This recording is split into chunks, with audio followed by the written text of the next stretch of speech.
Hello, everyone. I'm Anoo Bhopti, and today I'm delighted to present to you this research snapshot on behalf of professionals and researchers in early childhood intervention, or PRACE. I'm in the land of the Wurundjeri people of the Kulin Nation, and I acknowledge the traditional custodians of country throughout Australia and their connections to land, sea, and community. I pay my respect to the elders past and present and extend that respect to all Aboriginal and Torres Strait Islander people today. Today, we are discussing the article titled, Does Family Quality of Life Get Better as the Years Go By? A comparative mixed method study between early years and school-aged children with disability in Australia.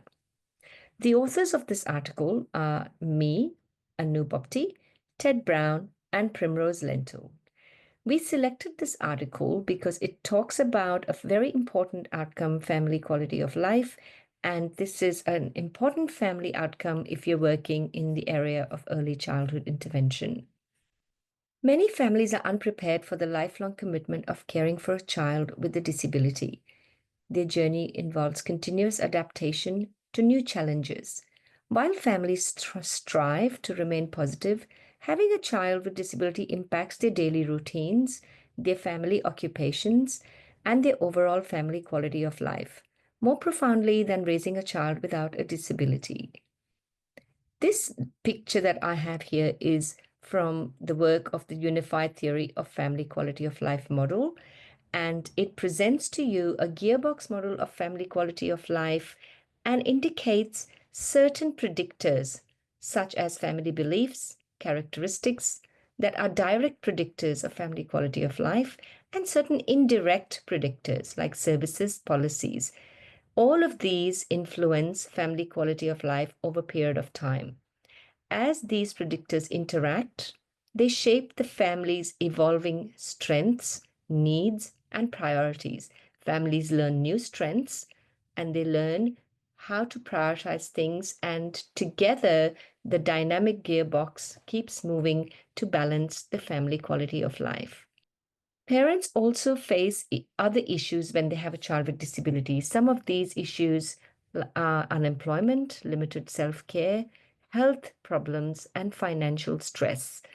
What we have here is a model of a classification of occupations that was proposed by Harvey and Pentland in 2004 that uses 4 categories of time use. This model was used in this research to gain an understanding of how parents allocate their time for their occupations. These 4 categories are necessary or self-maintenance, contracted or paid work or education, committed, things like the unpaid, like childcare and looking after children, and free time occupations that you do with the time that's left over. Despite the challenges, many parents remain hopeful and report a reasonable family quality of life. So this study, which was an Australian study, compared perspectives of family quality of life of parents of preschool children attending early childhood intervention services with parents of school-aged children with disability. It examined the relationships between disability-related services, parent occupations, and family quality of life. It was surprising in both studies that regardless of the hardships that were associated with caregiving for a child with disability, the loss of previous occupations, most of the parents still stayed positive and reported that their family quality of life was reasonable. It is important then to compare these two groups of participants and work out whether family quality of life does get better when the children get older, and whether parents can return to their previously lost meaningful occupations. So the main aim of this research was to investigate whether family quality of life gets better in families of children in the older age group. The research questions that were guiding this article are there any differences in perceived family quality of life between preschool years and school age groups of children with disability? Are there any differences between parent occupations and services and supports received? And does perceived family quality of life get better as the child with disability gets older? So the researchers conducted a two-way analysis of variance, or ANOVA, for the quantitative data and a qualitative comparative analysis to compare two studies, Study 1 and Study 2.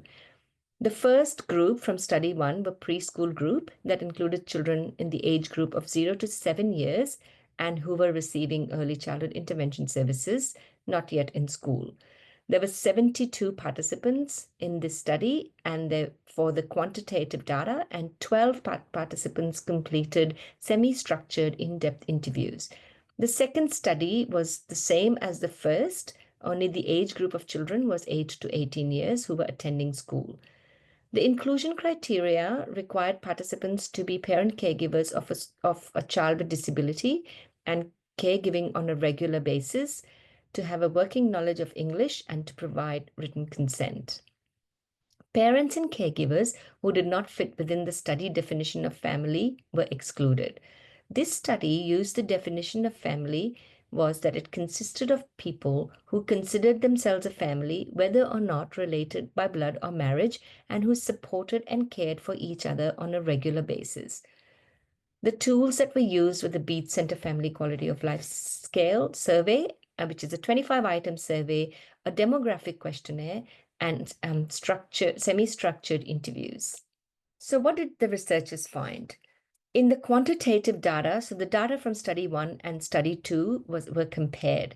In the quantitative data, the demographic data details can be found in the article, but here there's just a quick diagnostic information about the children in both the studies, showing 46% of the school age group had a diagnosis of autism, and in ECIS there was a spread of developmental disability diagnoses. When we compared Study 1 and Study 2 family quality of life data using ANOVA analysis, it revealed a significant difference in the family quality of life scores. Parents of school-age children reported lower scores than parents of younger children in the early years. In terms of comparing parent occupations, there were significant differences between parents of younger children and school-age children. Parents of school-age children struggled to re-engage in their necessary and contracted occupations like work, and they faced financial difficulties. Both groups lacked time for free time activities. Our qualitative data comparison confirmed hardships in both the groups. The qualitative data aligned with the quantitative findings. The qualitative data highlighted significant struggles and continuous adjustments. The perceived family quality of life, even though it was high in the quant data, it was clear here that both the groups described their family quality of life differently. The early years families described their family quality of life as good and reasonable, while the school-aged parents used terms such as hard and dreadful. Both groups maintained a positive outlook, improving or benefiting their family quality of life. Both groups of parents were worried for different reasons. The school-aged parents worried about future of their children and residential care and the impact on siblings. The early years parents focused on school transitions, and that was one of their biggest worry. Services and supports had a positive impact on the family quality of life in both the groups. The school-aged parents missed the inclusive services of the early years and the early intervention funding. Occupational impact, both the groups struggled to return to work as before. Caregiving remained to be a major occupation, which is a committed occupation, but this affected their physical and financial well-being. Many parents developed chronic health conditions during early caregiving years, which remained unaddressed. This research can be used to advocate for using a family-centered practice approach, measuring family quality of life outcomes, and honoring strengths-based and positive psychology systems when you work with children and families. Consistent with the unified theory of family quality of life, the findings in both the completed studies highlighted that supports and services were important mediating and moderating factors and impacted family quality of life of both the groups. Individual demographics were important determinants of family quality of life. Acceptance of the caregiving role had a positive influence on family quality of life. Program quality predicted implementation of best practice which in turn impacted individual factors and in turn impacted family quality of life in a favorable way. Certain times that were harder for families had a detrimental impact on family quality of life. Some of these times were time of diagnosis, transitions, unforeseen events, and so on. So these things had a detrimental impact. In summary, family quality of life doesn't get better as the years go by. So, gently making parents aware of outcomes such as the relationships between caregiving and family quality of life is important. We have to help them to make informed choices for their child as well as for their family as a whole.